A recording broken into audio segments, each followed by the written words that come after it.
मेरे गुरु महेश्वर शिव को मेरा प्रणाम है।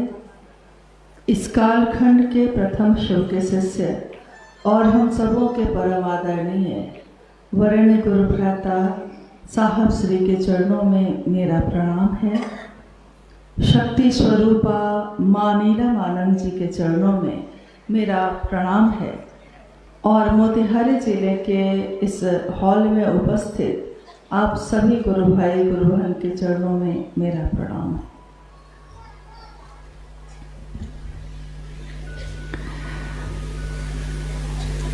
हम सबका सौभाग्य है कि अपने गुरु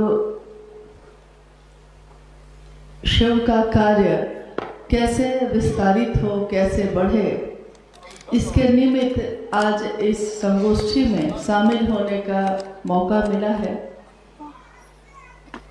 और सुबह से विभिन्न विषयों पे गति एवं गतिरोध पे, शिव गुरु का जो पद है, शिव की शिष्यता है, शिव की शिष्यता में चलने के लिए 3 सूत्रों का निरूपण है, इन सभी विषयों पे आज इस संगोष्ठी में बातचीत हुई है। महादेव के काम में हमारी आपकी सहभागिता क्या है, इस पे भी बात हुई। कल यानी 15 अप्रैल को मोतिहारी में इस चंपारण में एक महत्वपूर्ण दिवस था। कल से पहले 108 वर्ष पहले एक आंदोलन यहाँ शुरू हुआ, नील आंदोलन। किसान जो यहाँ के थे, अंग्रेजों का इतना अत्याचार था कि उसके विरोध में एक आंदोलन हुआ। इस देश ने बहुत सारी क्रांति देखी है, आंदोलन देखा है, लेकिन जब देश आजाद हुआ सन 1947 में, उसके अगले वर्ष यानी सन 1948 में भारत देश के बिहार राज्य के एक गांव जो सिवान जिले में है, उसमें एक बालक का जन्म हुआ। उनके माता पिता ने उनका नाम रखा हरिंद्रानंद। एक तरफ जहां ये देश हमारा भारत देश, एक तरफ अंग्रेजों से मुक्ति मिली, आजादी मिली, इस शरीर को आजादी मिली, यानी देश में जो हम रह रहे थे, इस देश को आजादी हासिल हुई, तो पूरा देश जो है आजादी का उत्सव मना रहा था। शरीर तो आजाद हो गया, लेकिन जब शरीर आजाद हुआ तब मन के आजाद होने के लिए भी महादेव का संदेश लेकर किसी का जन्म हुआ। यहाँ भारत देश उस समय असंख्य आडंबर से तंत्र मंत्र यंत्र अंधविश्वास ऐसी असंख्य संकीर्णताओं से घिरा था। आजादी मिली थी, बहुत चीजें लुट चुकी थी, तो मानसिक बल भी कमजोर था।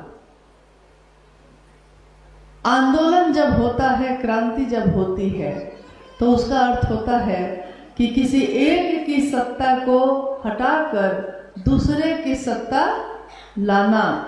यानी अंग्रेज गए तो भारत के लोगों का शासन हुआ। आंदोलन यानी किसी एक विशेष काम के लिए कि ये काम गलत है, इस काम को बंद कर देना चाहिए, इसके लिए आंदोलन किए जाते हैं। लेकिन ये जो शिव के शिष्य आए, उन्होंने कहा कि शिव की शिष्यता जागरण है, यह क्रांति या आंदोलन नहीं है। क्रांति सत्ता बदलती है, आंदोलन किसी विशेष कार्य से मुक्ति पाने के लिए किया जाता है, लेकिन जब जागरण होता है व्यक्ति के मानसिक और आध्यात्मिक तल का, तब ये जागरण उस व्यक्ति को सोने नहीं देता। और अगर उसका मन जग गया है तो मन जग गया है तो शरीर भी जगा ही रहेगा। मन ही सो गया है तब शरीर के जगे रहने का भी कोई अर्थ नहीं। शिव भी अपनी शक्तियों के बिना शव ही माने गए हैं। शक्तियां यानी ऊर्जा, ऊर्जा यानी जगी हुई है, जो देख रही है, जो कर रही है, जो सुन रही है। अभी आपने थोड़ी देर पहले मां नीलम आनंद जी की उस छवि को देखा।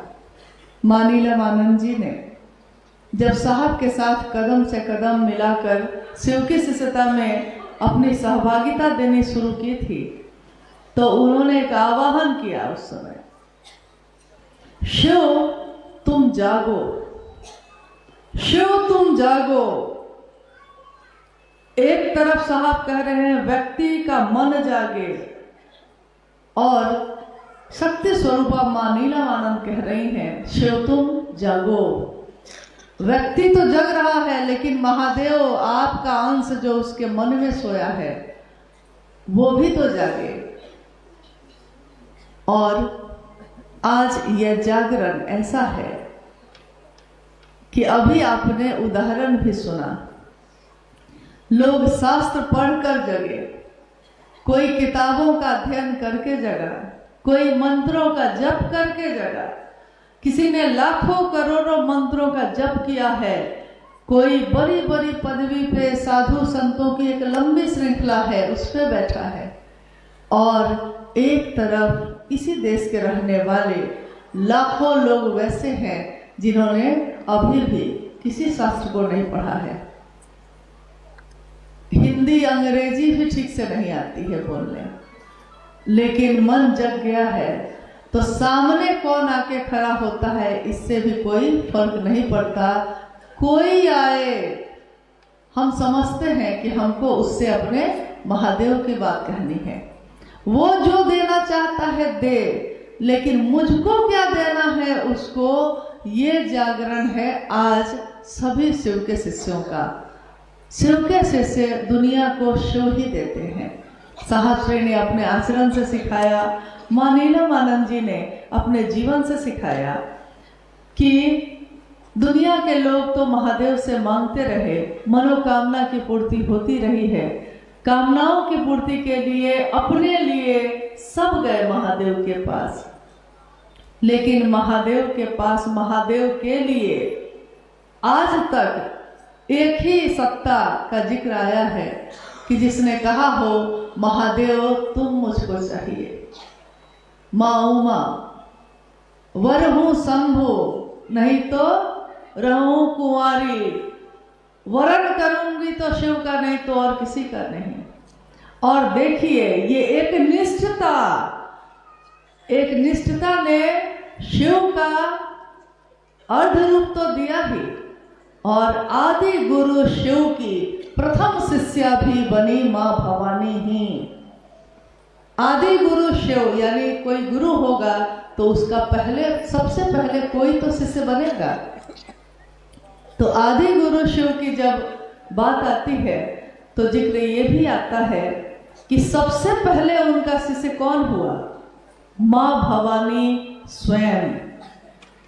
भारतीय संस्कृति में जो तंत्र साहित्य है वो बताता है कि पूरा तंत्र प्रेम और एक निष्ठता की पराकाष्ठा है, जिसमें मां भवानी शिष्या के रूप में महादेव से पूछ रही हैं, ओ लॉर्ड व्हाट इज तंत्र। अंग्रेजी में जो किताब है उसका जिक्र साहब श्री ने किया। मां भगवती पूछती हैं महादेव से, महादेव तंत्र क्या है? महादेव कहते हैं, ओ देवी तंत्र is nothing but only love and surrender. तंत्र और कुछ भी नहीं है प्रेम और समर्पण के सिवा। प्रेम जब होगा तो एक सत्ता से होगा, समर्पण होगा तो सबके लिए नहीं हो सकता, किसी एक के लिए होगा।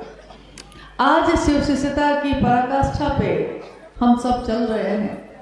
इमारत इतनी बुलंद है, लेकिन जब महादेव का काम शुरू हुआ तो मां नीलमानंद जी ने अक्सर उस समय कहा कि एक दिन ऐसा आएगा कि शिव शिष्यता की इमारत इतनी बुलंद होगी, इतनी बुलंद होगी कि देखनिहार को धरनिहार नहीं मिलेगा। आज शिव शिष्यता की इमारत बुलंद होती जा रही है, होती जा रही है। उस इमारत के नीचे नींव में कितनी ईंटें लगी होंगी। जब कहीं कोई महादेव की बात नहीं करता था, तब इस जिले में ही नहीं, हर जिले में कुछ लोग आए, कुछ लोग खड़े हुए। उन लोगों ने सारे कष्ट, सारे कांटे झेले और नींव के पत्थर बने। नींव का पत्थर आज दिखाई नहीं देता। जो भी हमारे पुराने गुरु भाई गुरु बहन हैं, जिन्होंने निष्ठापूर्वक महादेव का काम किया साहब दीदी के साथ चलकर, आज वो दिखाई नहीं देते। कोई वृद्ध हो गया है, कोई शिवलिंग हो गया है, कोई अब उतना नहीं चल पाता। लेकिन जब कोई कहीं नहीं था, तब वो नींव का पत्थर अगर न बनता तो इमारत इतनी बुलंद नहीं होती। इसलिए साहब श्री ने कहा कि जिसने भी, जो भी शिव का शिष्य मेरे साथ इस काम में आगे बढ़ा है, मैं शिव का शिष्य हरिंद्रानंद अवनत हूँ उन घनेरों शिव शिष्यों के आगे जिन्होंने महादेव का काम करने में अपनी सहभागिता दी है। ये वो लोग थे जो धन दौलत वाले नहीं थे। ये वो लोग थे जिनके पास कोई बड़ा वैभव नहीं था, जिनके पास साधन नहीं थे, जिनके पास पैसे नहीं थे, लेकिन उन्होंने अपने निर्बल सामर्थ्य से महादेव व्याप्ति की, महादेव की स्थापना दूसरे के दिल में की। जो दे मेरे दिल में होगा वही मैं आपके दिल में दे सकती हूँ। जो मेरे दिल में नहीं होगा वो हम लाख संभाषण करें, लाख सुंदर सुंदर शब्द बोले, हम आपको दे ही नहीं सकेंगे। आध्यात्म का रास्ता यानी जीवन में आने से पहले और जीवन में जाने के बाद हम तो नहीं जानते कहाँ से आए हैं। साहब श्री ने कहा ये कि किसी और की से आते हैं आप और किसी और की मर्जी से चले जाते हैं। बीच का ये जो जीवन है, इस जीवन में अपनी मर्जी चलाना चाहते हैं। आए थे किसी और की मर्जी से, जाएंगे किसी और की मर्जी से। बीच के इस जीवन में आप सोचते हैं कि सब कुछ मेरा है, मैंने किया है। यही बात उन्होंने शिष्यानुभूति में लिखी। जब वो जीवात्मा जो मेरे अंदर है, जो आपके अंदर है, वो जीवात्मा जब अपने कर्ता बोध से मुक्त होता है और जो मूल कर्ता है उसके अस्तित्व को जानता है। मूल कर्ता कौन है यहाँ? किसके नियंत्रण से ये सारी चीजें चलती हैं? कौन है जो मेरे आपके मन को भी नियंत्रित करता है, मेरे जीवन को भी नियंत्रित करता है? हर अगला पल मेरा दिल क्या सोचेगा हम नहीं जानते। हर अगला पल मेरा दिमाग आज जिसको दुश्मन समझता है, हो सकता है उसको दोस्त बना बैठे, और आज जिससे इतनी दोस्ती है, इतनी दोस्ती है, शायद उससे इतनी दुश्मनी हो जाए कि उसका चेहरा भी देखने का मन ना करे। मेरा ही तो दिल है, मेरा ही तो दिमाग है, लेकिन नियंत्रण किसका चल रहा है? तो जो मूल करता है इन सभी चीजों का, वो गुरु के रूप में भी है हमारे आपके पास। वो गुरु बनकर उतरे। क्यों उतरे? क्योंकि आध्यात्म की ये धरती जब असंख्य आडंबर में डूब गई, संक्रांति काल भी चल रहा था उस समय, कहीं कोई सही गुरु नहीं था, हर जगह छल और धोखे। और साहब श्री ने देखा इतना सुंदर गुरु है महादेव, मैंने शिव को अपना गुरु बनाया। इतना सुंदर गुरु, इतना अपना गुरु जो शिवत्व के शिखर पे आरूढ़ कर सकता है, ऐसा गुरु एक कल्प वृक्ष के नीचे खड़े होकर कल्प वृक्ष के बारे में कहा जाता है कि वो एक ऐसा वृक्ष है जो कभी स्वर्ग से आया था, और उस वृक्ष के नीचे खड़े होकर अगर आप कुछ मांगते हैं तो आपकी सभी मनोकामनाएं पूरी होती हैं। कल्प वृक्ष के नीचे खड़े हैं, सब कुछ मिल सकता है, और भिक्षा का पात्र लेकर इसके उसके पास दौड़ रहे हैं। ये हमारा आपका दुर्भाग्य है। स्वयं शिव के शिष्य इस धरती पे उतरे, स्वयं शिव की शिष्यता का दान उन्होंने किया है, शिव का ही दान कर दिया है। और आज भी हम अगर भटक रहे हैं तो जो भटक रहे हैं ये उनका दुर्भाग्य है, लेकिन जो इस नाव पे बैठ चुके वो तो उस तट पे उतरेंगे ही उतरेंगे। जो इस रास्ते पे चल पड़े, अब पाँव में भी छाले होंगे तो होठों पे तो मुस्कान ही होगी, क्योंकि जो चलते हैं पाँव में छाले भी उन्हीं के पड़ते हैं, लेकिन उन छालों से उनका आनंद, उनकी खुशी कम नहीं होती, बढ़ती चली जाती है। साहब श्री के जीवन में महादेव की शिष्यता का उतरना और इस कालखंड में शक्ति स्वरूपा मां नीलम आनंद जी का उनके साथ आगे बढ़ना, शिव और शक्ति की अवधारणा जो भी इस धरती पे है, अगर वो शरीर में उतरे तो कैसी होगी, ये हमारी आंखों ने, हम में से असंख्य लोगों के आंखों ने देखा है। साहब ने स्पष्ट कहा है, महादेव जो दिखाई नहीं देता, कण कण में है लेकिन दिखाई नहीं देता, वो महादेव हजारों हजार पैर से चलता है, वो महादेव हजारों हजार आंखों से देखता है। ये आंखें किसकी हैं? ये आपकी हमारी है, उन्हीं से देखता है महादेव। चलता किसके पांव से है? इन्हीं से शिष्यों के पैरों से चल रहा है। और बोलता किसके मुख से है? हम बोलते हैं, आप बोलते हैं। ये भ्रम हम में से किसको है कि हम बोलते हैं? बोलता भी वो महादेव ही है। मुख भले हमारा हो, आपका हो, लेकिन संदेश तो उन्हीं का है। इतने सालों से इस संदेश को लेकर हम और आप चल रहे हैं। आज मोतिहारी जिले की ये संगोष्ठी है। संगोष्ठी का अर्थ होता है साथ बैठकर गोष्ठी करना, साथ बैठकर बात करना। क्या है, क्या समस्या है, क्या गति है, कितने सुंदर तरीके से और हम चल सकते हैं। और ये चंपारण का जिला इतना बड़ा है कि इसमें 27 प्रखंड हैं। मुझको लगता है कि शायद सभी प्रखंड के गुरु भाई गुरु बहन जो सक्रिय हैं यहाँ उपस्थित होंगे। सभी प्रखंड से लोग हैं यहाँ, हैं, यानी पूरा मोतिहारी जिला का कोई ना कोई प्रतिनिधि तो है यहाँ। महादेव के तरफ से तो साहब श्री स्वयं आए और उन्होंने ही कहा ये सारी बातें, सारे संदेश, सारे सूत्र सब उन्हीं के।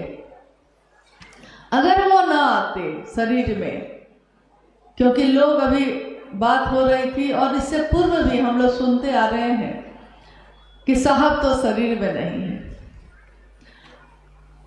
अगर वो शरीर में ना आते तो क्या महादेव की बात हम सुन पाते? अगर वो शरीर में ना आते तो महादेव का दर्शन हम कर सकते थे? महादेव तो थे ही, महादेव तो जब से दुनिया है उन्हीं की इच्छा से दुनिया है, तो दुनिया से पहले से महादेव होंगे। लेकिन उस महादेव का दर्शन हम कर नहीं सके, उस महादेव की बात हम सुन नहीं सके। अगर वो शरीर में ना आते तो हम सुन भी नहीं सकते थे। महादेव की दया का रूप उनके रूप में हमारे आपके पास आया। कभी ऐसा भी हुआ कि साहब और दीदी के लौकिक जीवन में किसी भी चीज़ की कमी नहीं थी। तब भी जब कोई जग जाता है, फिर जब वो देखता है कि सब सोए हैं, तो उसके अंदर बेचैनी होती है। हम अपने घर में भी, हम में से, आप में से कोई अगर पहले, सबसे पहले अपने घर में जगता होगा और वो देखता होगा कि बाकी लोग सोए हुए हैं, आप में से कोई ना कोई तो सबसे पहले जगता होगा और आप देखते हैं कि बाकी सब सोए हुए हैं, तो कैसी बेचैनी होती है। लगता है कि उठ क्यों नहीं रहा, जग क्यों नहीं रहा, सूर्योदय हो गया है, दिन इतना निकल गया, समय इतना बीत गया, कितने काम हो जाते, उठता क्यों नहीं है, कितनी सुंदर चीज है, सब कुछ कितना अच्छा है, लेकिन ये उठकर देखता क्यों नहीं है। तो एक बेचैनी, आपको चैन, आप जग गए हैं लेकिन आपको चैन से वो रहने नहीं देता। तो हम बार बार जाकर जगाते हैं, उठो भाई उठो, जागो, बाहर निकलो। अगर घर में आग लग जाए सोइएगा, अगर पता हो कि घर में आग लग गई है तो सो सकिएगा। जीवन में अगर ये आग लगी हुई है और महादेव बुला रहे हैं तो जगिएगा कि सोए रहिएगा। तो ये बेचैनी जिस तरह हमारे मन में घर में होती है, उसी तरह ये बेचैनी आध्यात्मिक जगत में जब साहब श्री जगे और उनका मन महादेव से मिला तो उन्होंने देखा कि महादेव जगा हुआ है लेकिन कोई उनका शिष्य नहीं है, कोई नहीं जगा है। और इस जागरण ने उनको सोने नहीं दिया। उन्होंने कहा कि जागरण वो होता है जो जग गया तो जग गया, अब वो सोएगा नहीं और ना वो कोशिश करना छोड़ेगा कि दूसरे भी जग जाए। इस क्रम में साहब श्री उस समय हर जगह गए, माँ नीलमानंद उनके साथ हर जगह गए। ये दौर वो दौर था जब वो स्वयं डिप्टी कलेक्टर थे और माँ नीलमानंद, आप में से अगर कभी कोई गया होगा मनातूगढ़ तो आज खंडहर है वो, लेकिन खंडहर ये बताती है कि इमारत कभी कितनी बुलंद थी, खंडहर भी बताती है ये।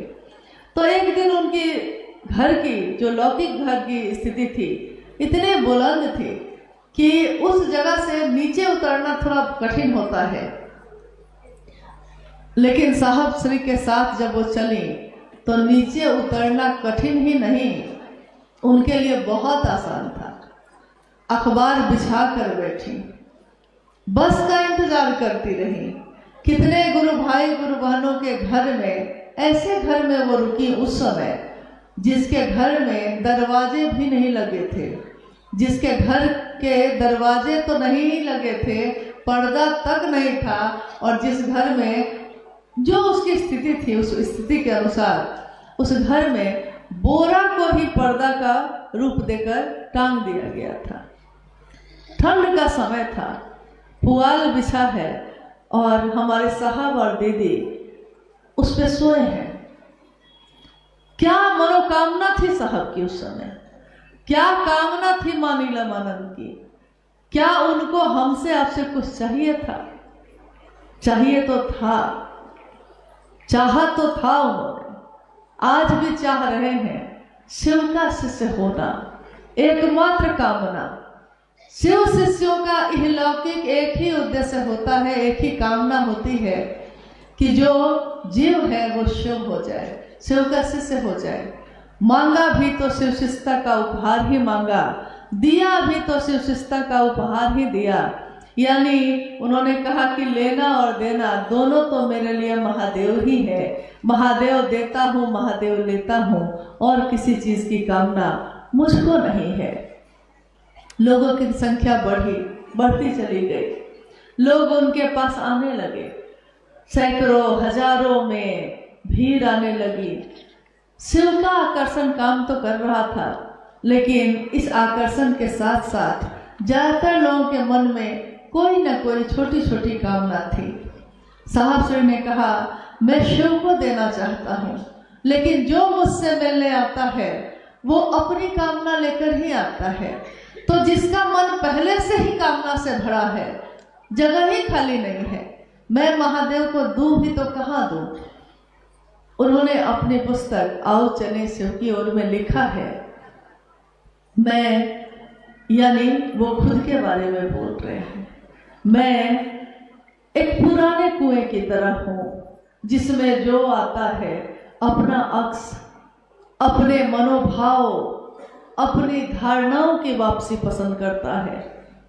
अपना अक्स मतलब पुराना कुआं अगर हो, पानी से भरा हुआ, जल से भरा हुआ, और आप उस कुएं के नजदीक जाइए, कुएं में अगर झांकेंगे क्या दिखाई देता है?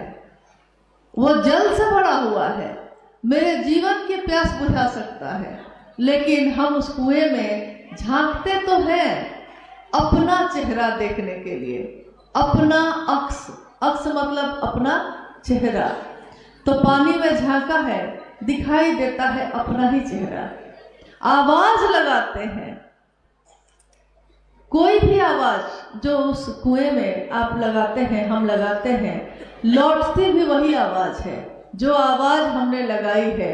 यानी अपनी धारणा हम पहले ही से सोच के बैठे हैं कि हम तो ऐसा ही करेंगे, हम वैसा नहीं करेंगे जैसा साहब चाहते हैं, हम जैसा चाहते हैं हम वैसा करेंगे, हम उनके अनुकूल नहीं होना चाहते, वो मेरे अनुकूल हो जाए, हम उनसे नहीं साधना चाहते, हम उनको साध लेना चाहते हैं।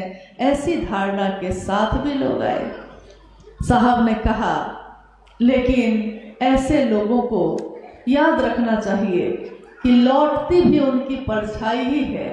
परछाई यानी जो दिखाई दे रहा है वही न लौटेगा आपके साथ, परछाई ही लौटती है। शायद इस धराधाम से जाने तक मैं पुराना कुआं ही बना रहूंगा। ये पीड़ा है उनकी कि क्या मेरे गुरु ने जो आदेश दिया कि जो तुम करते हो दूसरों को करने के लिए कहना, इस आदेश की पूर्ति के लिए मैं चल रहा हूँ, मीलों मीलों चल रहा हूँ, लेकिन ज्यादा संख्या में वैसे ही लोग मिल रहे हैं। कैसे होगा ये कैसे हो, इसके लिए उन्होंने 3 सूत्रों का निरूपण किया। 3 सूत्रों पे हर चर्चा स्थल पे बात होती है। ऐसा नहीं है कि बात नहीं होती, बात तो होती है। लोग कहते हैं कि क्या करना होगा महादेव को गुरु बना के, हम उसको बताते हैं कि 3 सूत्र करना होगा। वो पूछते हैं कि 3 सूत्र में क्या है, हम कहते हैं कि दया मांगिएगा, चर्चा करिएगा और प्रणाम करिएगा, बस इतना ही करना है। लेकिन हम उसको ये नहीं समझाते कि पहला सूत्र ही ये कहता है कि मन ही मन अपने गुरु शिव से ये दया मांगिए, मन ही मन ये दया मांगिए कि हे शिव आप मेरे गुरु हैं, ये मेरे में बड़ा दर्द है, मेरा होना ये बड़ा पीड़ा देता है, मेरा होना ये सोने नहीं देता है। साहब ने कहा महादेव तो सबके हैं, पूरी दुनिया के भगवान है, वो सार्वजनिक है, सबके लिए है, लेकिन अगर वो मेरे ना हुए तो मेरे किस काम के होंगे वो भगवान, लेकिन वो भगवान अगर मेरा नहीं है, होंगे वो जगत गुरु शिव, लेकिन अगर वो मेरे गुरु नहीं है तो मेरे किस काम के। अगर मेरे जीवन के अंधेरे को उन्होंने दूर नहीं किया है तो होंगे वो रोशन करने वाले, होंगे वो अंधेरे में डूबी चेतना को खींचकर रोशनी में ले जाने वाले, लेकिन अगर मेरे घर का अंधेरा दूर ना हुआ तो मेरे लिए किस काम के। तो महादेव के लिए साहब ने कहा कि शिव सबका है, जो सबका होता है वो किसी एक का नहीं होता, और जब एक का नहीं होता तो कोई उसकी परवाह भी नहीं करता। महादेव सबके गुरु हैं, करेंगे और हम नहीं करेंगे तो क्या होगा। सब तो कर रहे हैं, सब तो कर रहे हैं, एक मेरे नहीं करने से क्या होगा। लेकिन ये मेरा करना ऐसा ही है जैसे बूंद बूंद से सागर का भर जाना। हम में से हर व्यक्ति को अपने गुरु के लिए निकलना पड़ेगा, हर आदमी को अपने गुरु की बात दूसरों तक पहुंचानी ही पड़ेगी। अगर हम ये नहीं कर सकेंगे तो अपने गुरु शिव को गुरु दक्षिणा भी नहीं दे सकेंगे। देखिए यहाँ दीक्षा और गुरु दक्षिणा की बात आती है। जब भी गुरु और शिष्य परंपरा की बात होती है, इसमें गुरु दीक्षा देते हैं और शिष्य गुरु दक्षिणा देता है। हर जगह है, शरीरधारी गुरु भी कोई होंगे तो दीक्षा देंगे, मंत्र देंगे, तो हम कुछ ना कुछ उनको कपड़ा, पैसा, चढ़ावा देते हैं। गुरु दक्षिणा कहा जाता है इसको। महादेव गुरु है, जगत गुरु शिव ही गुरु है, कण कण उसी का है, उसको हम क्या देंगे।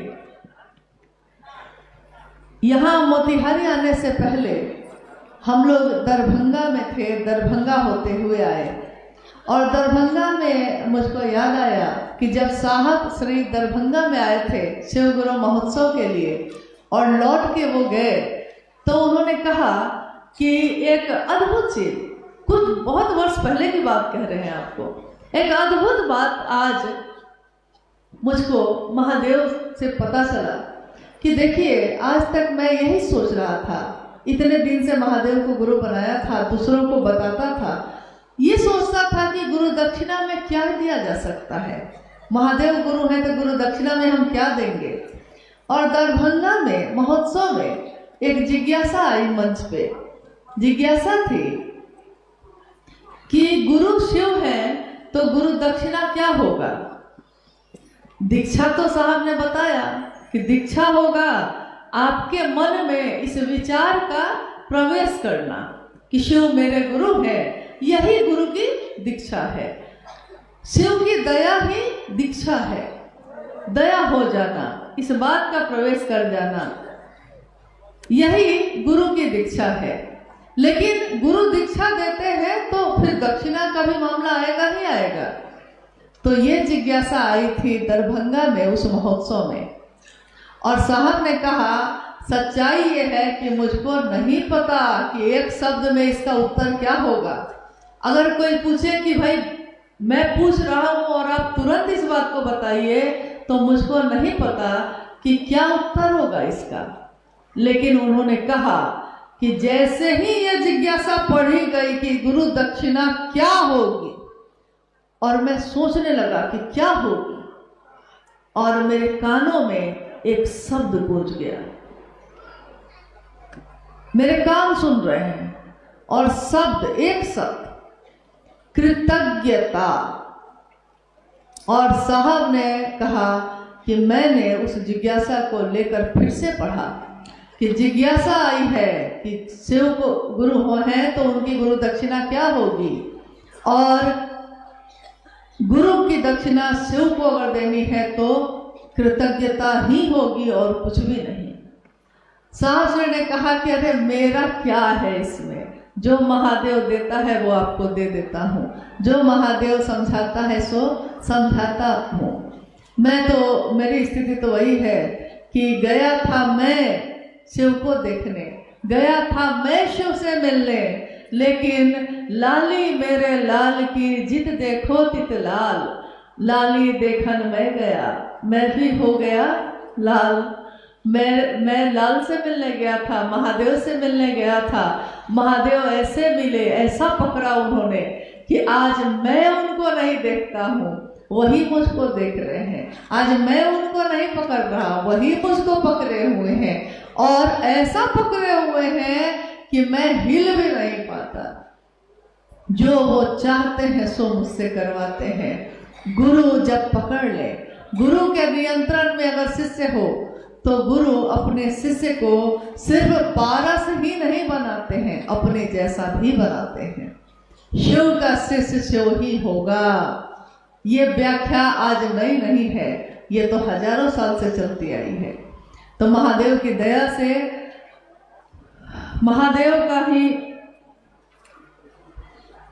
महादेव की ही ये दुनिया है, उनकी दया से हमारे आपके जीवन में शिव के शिष्य साहब हरिंद्रानंद जी आए, शिव शिष्या दीदी नीलम आनंद आई और हम सबको एक नया रास्ता दिखाया। इस रास्ते में आनंद ही आनंद है, कोई पीड़ा नहीं है, कोई दुख नहीं है। इस रास्ते में कोई कांटे भी नहीं है, कांटे जो थे वो भी फूल बन गए और तपती धूप भी छाया बन गई है। कहीं कोई कांटा नहीं, कोई गतिरोध नहीं है। थोड़ा थोड़ा जो हम लोग को मिलता है वो भी जरूरी है, अगर वो ना मिले तो हमारा शरीर थोड़ा ज़्यादा ही आराम पसंद करने लगता है। जैसे यहाँ इस हॉल में थोड़ा आराम से है तो ज़्यादा आराम से बैठिएगा, आंख बंद हो जाती है। कितने लोगों की आंख बंद होने लगी, आराम शरीर को मिला और सोने लगा मन। और बाहर अगर धूप में बैठे होते तब नींद आती नहीं आती, तब नींद नहीं आती। यानी शरीर को आराम मिलता है तो मन उसको भोगने लगता है, मन को आराम मिलता है तो शरीर भी उसको भोगेगा। इसीलिए शास्त्री ने कहा है कि इंसान का, व्यक्ति का, किसी भी मानव का शारीरिक शक्ति से भी बलशाली होती है उसकी मानसिक शक्ति, और मानसिक शक्ति से भी बलशाली होती है उसकी आध्यात्मिक शक्ति। किसी भी इंसान की शरीरधारी जो भी हम और आप हैं, हमारी स्थिति ये है कि हम जो है हर बात में रोते ही रहते हैं। महादेव दया नहीं किए, महादेव ये नहीं दिए, महादेव वो न दिए। साहब ने कहा कितना रोओगे, रोते ही रहोगे, रोते ही रहोगे, कब तक रोते रहोगे? कभी तो मन से महादेव को मांगो। अरे महादेव अपने हो जाएंगे तो ये चीजें तो खुद ही ठीक हो जाएंगी। जो वो हो जाए तो क्या ऐसा है जो मुझको उपलब्ध नहीं होगा? तो रोने की आदत जिसको भी होती है, हर बात में जो रोता है, दुनिया उसको रुलाती ही रहती है। लेकिन महादेव को पाया है तो हंसना तो सीखिए, खुद भी हंसिए, दूसरों के जीवन में भी आनंद दीजिए, खुशी दीजिए। बाकी जीवन में तो पीड़ा है, स्वाभाविक है कि जीवन शुरू होता है रुदन से और अंत भी होता है रुदन से। साहब कहते हैं कि बीच में खुशियां ढूंढते हो, पागल हो क्या? बीच में खुशी कितनी मिलेगी? यहाँ खुशियां हैं कम, बेशुमार है गम, इसका अंत नहीं है। लेकिन महादेव मेरे आपके हो जाएंगे तो खुशियां ही खुशियां हैं। हाँ, सब कुछ अच्छा ही अच्छा है। ये चूंकि संगोष्ठी है और इस संगोष्ठी में हम आप विभिन्न जगहों से आए हुए सब गुरु भाई गुरु बहन बैठे हैं। हम लोग कोशिश करेंगे इसमें कोई जिज्ञासा या ऐसी कोई बात आई हो जिस पे बात करने की ज़रूरत हो तो बात भी की जाए, इस विषय पे भी बात की जाए, क्योंकि मामला तो ये दिल का है, लेकिन दिल के मामले को भी एक व्यवस्था की ज़रूरत पड़ती है। तो जब व्यवस्था की ज़रूरत पड़ती है तो कुछ न कुछ समस्या आएगी ही आएगी, कुछ कमी कुछ ज़्यादा होगा ही होगा। प्यार करने के लिए तो दिल की ज़रूरत है, लेकिन उस प्यार से ब्याह करने के लिए पंडित जी की ज़रूरत है, ब्याह करके घर में लाने के लिए, रखने के लिए घर की ज़रूरत है। नहीं तो कोई कहेगा कि भाई ये तो दिल का सिर्फ मामला है, मामला तो दिल का ही रहता है। लेकिन दुनिया में रहते हैं, जिस देश में रहते हैं, जिस व्यवस्था में रहते हैं, व्यवस्था भी करनी पड़ती है। तो जैसे ही व्यवस्था आती है, कभी कुछ कम होता है, कभी कुछ ज़्यादा होता है, कुछ घटता है, कुछ बढ़ता है, कभी प्यार होता है, कभी तकरार होता है। जरूरी है कि रिश्ता बना रहे, तकरार करना गलत नहीं है। हम लोग गुरु भाई गुरु बहन जब महादेव के काम में चलते हैं तो सबका मन सबसे मिल जाए जरूरी नहीं है, यह हो भी नहीं सकता। हमारा आपका मन इतना अलग अलग है कि हम चाहे भी एक जैसा करना तो नहीं हो सकता। हमारे अंगूठे का निशान इतना अलग है कि इतने अरब लोग हैं दुनिया में, लेकिन किसी का निशान एक निशान से नहीं मिलता है।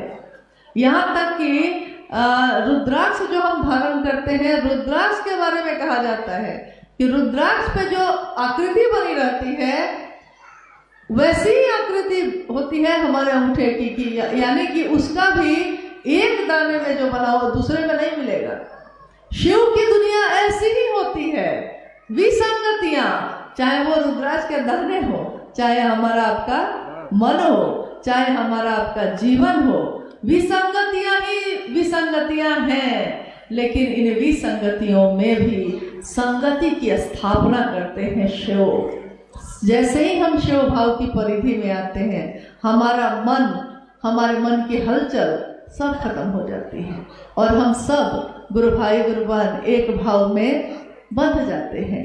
हमारी सभा एक हो, हमारे भाव जो हृदय में जो संचलित होते हैं, जो आते और जाते रहते हैं, जो मिलते और बिछड़ते रहते हैं, उसमें भाव एक ही हो, शिव का हो, और हमारी बात का विषय भी एक ही हो, शिव हो, तो संगति की स्थापना हो जाएगी। हमारा विषय अगर एक हो, हमारे मन का भाव अगर एक हो, हमारे चलने की गति अगर शिव हो, तो कितनी भी विसंगतियां होंगी, कहीं कोई बाधा नहीं है, हर जगह रास्ता ही रास्ता है। चलने वालों के लिए पहाड़ भी, आप लोगों को मालूम है साहब ने क्या कहा है, लेकिन बोल नहीं रहे। नहीं, चलने वालों के लिए पहाड़ भी सीढ़ी होती है और नहीं चलने वालों के लिए सीढ़ी भी पहाड़ होती है। साहब ने कहा मैं चट्टानों को ही आरोहण बनाता चला गया, मैं पहाड़ों पे चढ़ के उस पार उतरता गया। मेरे गुरु की दया ने सारे अवरोधों को आरोहण बना दिया, यानी चट्टान की तरह जो चीजें खड़ी थी मैं उस पर चढ़ के उतर गया। वो उड़ता झंझावातों में, वो पीता वारी प्रपातों से।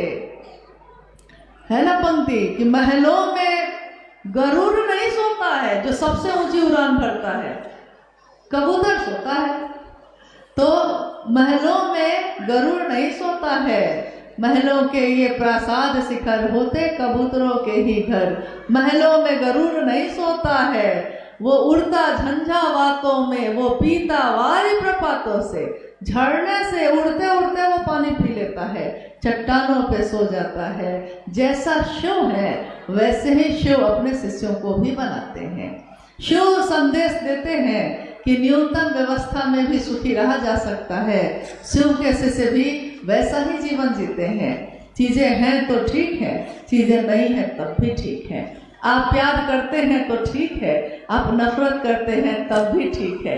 आपका नफरत, आपकी नफरत, आपके प्यार दोनों एक तरह से कबूल है, क्योंकि आपसे मतलब तो रही है, मतलब तो महादेव से है, महादेव के काम से है।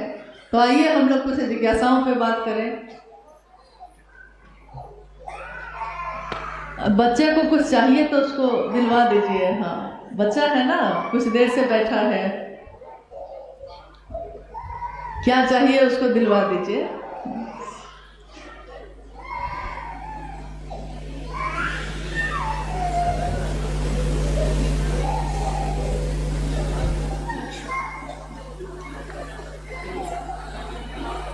कोई बात नहीं, दीजिए, हम ही पढ़ लें। ऑन क्या हुआ है?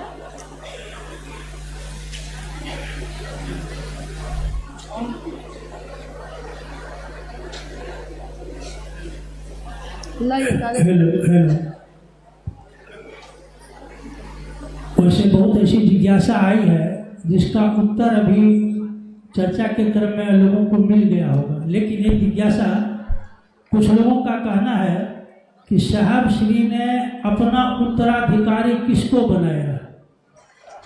साहब श्री ने अपना उत्तराधिकारी किसको बनाया? देखिए, उत्तराधिकारी गुरु और शिष्य परंपरा में बनाया जाता है। यानी जो गुरु होते हैं, जब वो शरीर में होते हैं, गुरु, गौर कीजिएगा, गुरु की बात हो रही है। उत्तराधिकारी गुरु के रूप में अगर कोई होता है तो वो बनाता है।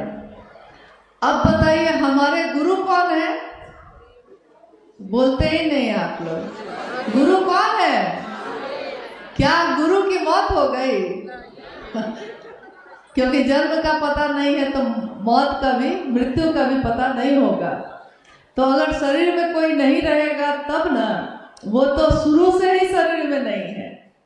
हमारे गुरु शिव तो शरीर में है ही नहीं, तो उत्तराधिकारी बनने का साहस किसको है? किसी को नहीं है, जरूरत भी नहीं है। जब एक गुरु शिव है ही तो दूसरा उत्तराधिकारी यहाँ कौन है हिम्मत जिसको आ जाएगा? नहीं। हाँ, मानसिकता हो सकती है, बनना चाहते जरूर होंगे, क्योंकि ये तो शिव के समय भी हुआ था, कृष्ण के समय भी हुआ था। जब कृष्ण इस धरती पे आए थे तो उस समय भी एक वाकया है कि एक व्यक्ति जिसने शिव कृष्ण की तरह का ही सब कुछ धारण कर लिया और लोगों को कहने लगा कि वो जो कृष्ण है वो नकली है और मैं जो कृष्ण हूँ मैं असली हूँ। तो हुआ ये कि मामला लोगों के बीच बढ़ा लेकिन जो सच है वही सच रहता है, जो झूठ है वही झूठ होता है। धीरे धीरे लक्षण बताने लगते हैं, आपके लक्षण ही बता देते हैं कि आप साधु हैं कि आप दुष्ट हैं। कपड़े आपने चाहे कुछ भी पहने हो, लेकिन लक्षण से पता चल जाता है। साधु तो मन होता है किसी का। यहाँ जिज्ञासा जो इन्होंने अभी की है कि साहब ने उत्तराधिकारी किसको बनाया है, तो उत्तराधिकारी वो होता है कि एक परिवार है बहुत बड़ा, और परिवार का जो मुखिया अगर शरीर में नहीं है तो परिवार में से किसी एक को चुन दिया जाता है। ये लौकिक चीजों के लिए, अपने परिवार को चलाने के लिए होता है, लौकिक परिवार को। लेकिन जब आध्यात्मिक परिवार की बात आती है, पारलौकिक जगत की बात आती है, और जगत गुरु और शिष्य की परंपरा की बात आती है, तब ये बात लागू नहीं होती है। और साहब को ये पता है कि ऐसा होगा ही होगा, क्योंकि जब माँ नीलम शरीर से शिवलीन हुई थी, तब भी कुछ लोगों ने ये कहना शुरू किया था कि माँ ने, दीदी ने अपनी ऊर्जा का संचरण मुझ में कर दिया, तो मुझ में कर दिया, ऐसा लोग बोलने लगे। कुछ लोग बोलने लगे, जो नजदीक बैठते थे उसमें से कुछ लोग बोलने लगे। तो जब साहब को ये पता चला तो उन्होंने इन बातों पे लोगों को समझाया भी, जागरूक भी किया। लेकिन उनको ये पता है कि शरीर का अंत तो होगा ही होगा, तो शरीर का अंत होगा और लोगों के अंदर की ये मानसिकता फिर से प्रबल होगी कि मैं ही साहब बन जाऊं, मैं ही दीदी बन जाऊं, मुझको ही बस चले तो मैं ही शिव बन जाऊं।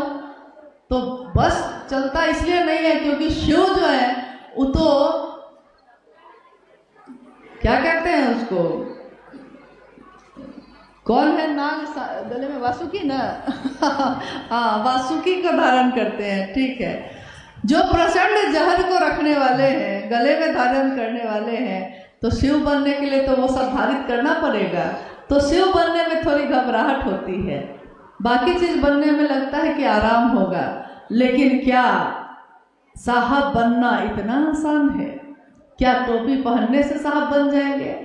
क्या उनके जैसे बैठकर चर्चा करने के तरीके से साहब बन जाएंगे?